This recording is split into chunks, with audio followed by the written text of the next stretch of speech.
What do you make of it? I'm not that surprised by it. I think, you know, from everything that's that I've read and heard about, they're very, very happy to be permanently locating in Canada. I don't see them coming back soon. And in a way, they've had a lot of criticism about the amount of public money that's been spent.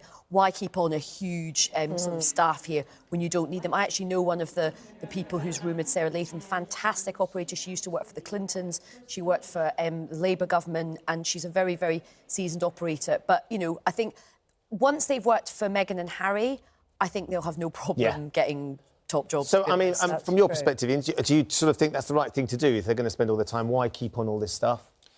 What she said. Yeah, OK.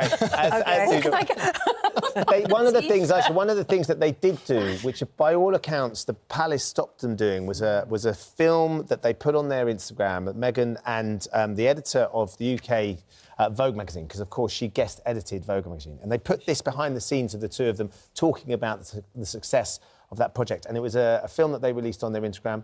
Apparently the Palace didn't want them to release it last year. One of the reasons they've been able to release it now is because they've stepped back, obviously, from their Palace duties. Let's have just a little look at the video. I think that was Edward Ennifer, wasn't it? Yeah. The Vogue editor. And they're phoning all the people that were on the front cover to say thank you and to have a little bit more sort of celebration of what it was that she had managed to do and what they'd managed to do.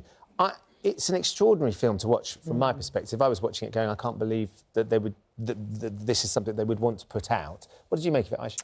I'm not that surprised about it. I mean, they have a very close relationship. That was quite a historic first. He's the first black editor of Vogue. She's the first sort of woman of colour to be, you know, at this level of, I suppose, British society. And remember, in any media-driven business right now, content is king, OK? That is how you drive. It's not actually the product, it's the accoutrements that go round it, the little, you know, here's the behind-the-scenes sort of thing. So actually, that is... I mean, that is kind of cheesy. Social. It's really cheesy, but it's genius social media content. It's great PR. Yeah. It's very American. So you're so wonderful. No, you're so wonderful. I mean, it's just and it's actually harmless, I think. Do you think? Why do you think? Although in America, well, it's not. It's just not a royal thing to do, is it? But in America, I think the New York Post is the first to come out and start slightly chipping away and saying they're exploiting it, isn't there? There have been articles. Yeah.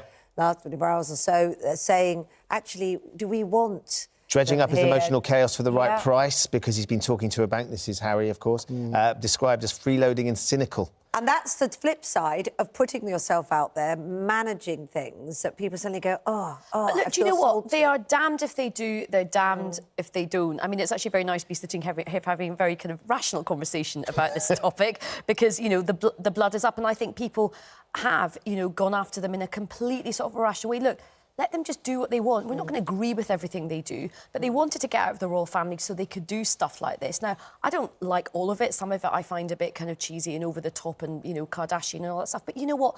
They can do what they like. They're not bad people. There's plenty of other people who have a platform and they don't kind of, you know, promote good causes and stuff. And, you know, just let them be happy. I don't understand why people are so kind of, like, sour and kind of bitter and nasty about it. I think there's a lot of jealousy. Yeah, Ian.